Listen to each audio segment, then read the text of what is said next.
எம்ஜிஆர் அவர்கள் மீது ரசிகர்களும் அடித்தட்டு மக்களும் தங்கள் உயிரையே வைத்திருந்தனர். இது ஏதோ கண்மூடித்தனமான பக்தியால் திடீரென ஒரே நாளில் ஏற்பட்டது அல்ல.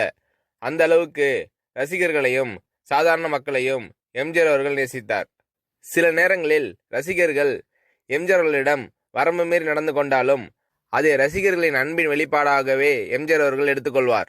எம்ஜிஆர் அவர்கள் நடித்த இதயக்கனி படத்தின் கிளைமேக்ஸ் காட்சிகள் சிதம்பரம் அருகே உள்ள பிச்சாவரம் பகுதியில் எடுக்கப்பட்டது. அதுவரை எந்த படங்களிலும் இடம்பெறாத அபூர்வ லொகேஷன் அது. அதே நேரம் மனித நடமாட்டத்தை அதிகம் பார்க்க முடியாத மீனவர்கள் கூட அப்போது போக அஞ்சிய இடம். எம்ஜிஆர் அவர்கள் வந்திருப்பதை அறிந்து அங்கு மக்கள் வந்துவிட்டனர். அந்த காட்சியில் எம்ஜிஆர் அவர்கள் மாறு வேடத்தில் இருப்பார். படப்பிடிப்பு நடந்து கொண்டிருந்த போது 2 இளைஞர்கள் எம்ஜிஆர் அவர்களை காண வேண்டும் என்ற ஆசையில் தண்ணீரில் குதித்து நீந்தி எம்ஜிஆர் அவர்கள் இருந்த இடத்துக்கு வந்துவிட்டனர். அந்த இளைஞரை அழைத்த எம்ஜிஆர் அவர்கள் அவர்களிடம் நலம் விசாரித்தார். அப்போது ஒரு இளைஞர் எதிர்பாராமல் எம்ஜிஆர் அவர்களை கட்டிக்கொண்டு முத்தமிட்டார். கொஞ்சம் கூட முகம் சுளிக்காமல் அந்த இளைஞரின் அன்பை எம்ஜிஆர் அவர்கள் ஏற்றுக்கொண்டார். அந்த புகைப்படம் தான் எத்தனை உணர்வுகளை வெளிப்படுத்துகிறது. எம்ஜிஆர் அவர்களை முத்தமிடும் இளைஞரின் முகமே தெரியவில்லை. அந்த அளவுக்கு அன்பின் வெளிப்படையாய் ஆழமாக தன் முத்தத்தை பதிக்கிறார். அருகில் நிற்கும் இளைஞர் எம்ஜிஆர் அவர்களை பார்த்த மகிழ்ச்சியில் கும்பிட்ட கைகளை கீழே இறக்காமல் சிரித்தபடியே எம்ஜிஆர் அவர்களை பார்த்து கொண்டே நிற்கிறார் அந்த இளைஞர்.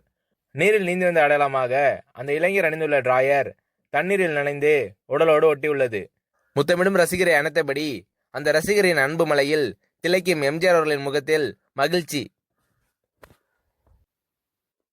எம்ஜிஆர் அவர்கள் கொண்டாடிய ஒரே பண்டிகை தமிழர் திருநாளான பொங்கல் பண்டிகை மட்டுமே.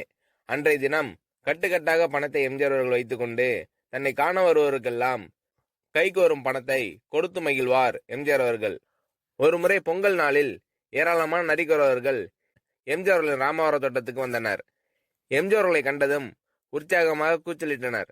அவர்களை அருகே வருமாறு அழைத்த எம்ஜிஆர் அவர்கள் கூட்டத்தில் இருந்த ஒவ்வொருவருக்கும் பணம் கொடுத்தார். நரிக்குறவர் இன மக்களை எந்தவித பேதமும் இல்லாமல் எம்ஜிஆர் அவர்கள் கட்டி அணைத்து வாழ்த்து தெரிவித்தார். அவர்களது குழந்தைகளை வாங்கி கொஞ்சினார். சமூகத்தில் அடித்தளத்தில் இருக்கும் தங்கள் மீது எம்ஜிஆர் அவர்கள் காட்டிய பாசத்தையும் அன்பையும் பார்த்து வந்தவர்கள் கண்கலங்கினர். வயதில் மூத்த நரிக்குறவர் ஒருவர் வெற்றிலை போட்ட வாயுடன் எம்ஜிஆர் அவர்களை கட்டியணைத்து முத்தமிட்டார். அவரது உதடுகளின் அடையாளம் எம்ஜிஆர் அவர்களின் கன்னத்தில் பதிந்துவிட்டது. இதை எதிர்பாராத எம்ஜிஆர் அவர்களின் உதவியாளர்கள் வேகமாக பாய்ந்து அவரை விளக்க முற்பட்டனர். அவர்களை தடுத்த எம்ஜிஆர் அவர்கள் சிரித்து கொண்டே, விடுங்கப்பா, அவங்க அன்பை இப்படி காட்டுறாங்க, இதில் தவறு ஒன்றுமில்லை என்று சாதாரணமாக கூறினார் எம்ஜிஆர் அவர்கள். முதல் நாள் எம்ஜிஆர் அவர்களை பார்த்துவிட்டு சென்ற நரிக்குறவ சமூக மக்கள் மறுநாளும் கூட்டமாக வந்துவிட்டனர். முதல் நாள் எம்ஜிஆர் அவர்களை முத்தமிட்ட அந்த நரிக்குறவர், உங்க தயவால என் சபதம் நிறைவேறிடுச்சு சாமி என்றார். என்ன சபதம் என்று எம்ஜிஆர் அவர்கள் கேட்டதற்கு, உங்களை யாரும் தொட முடியாதுன்னு எங்க கூட்டத்தினர் என்கிட்ட சொன்னாங்க. அவர்களிடம் உங்களை முத்தமிட்டு காட்டுறேன்னு சபதம் செய்தேன். ஜெயிச்சிட்டேன், என்னை மன்னிச்சிடுங்க சாமி என்று கூறினார் அந்த வயதான நரிக்குறவர். அதை கேட்டு சிரித்த எம்ஜிஆர் அவர்கள், பரவாயில்லை, இனிமேல் இது போன்று வேற யாரையும் முத்தமிடுவதாக சபதம் செய்யாதீர்கள், வம்பாய் போய்விடும் என்று சொல்லி பணியாளர்களை அழைத்து வந்திருந்த அனைவருக்கும் சாப்பாடு போட சொல்லிவிட்டு படப்பிடிப்பிற்கு எம்ஜிஆர் அவர்கள் சென்றார்.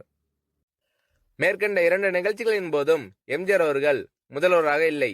தமிழ் திரையுலகின் நம்பர் 1 ஹீரோவாக இருந்தார். என்றாலும் புகழ்மிக்க ஒரு நடிகரிடம் ரசிகர்களும் மக்களும் இந்த அளவுக்கு உரிமை எடுத்துக்கொள்ள முடியுமா? முதல்வரான பிறகும் எம்ஜிஆர் அவர்களின் இந்த எளிமையான பழகும் குணம் மாறவில்லை என்பதுதான் எம்ஜிஆர் அவர்களின் தனி சிறப்பு.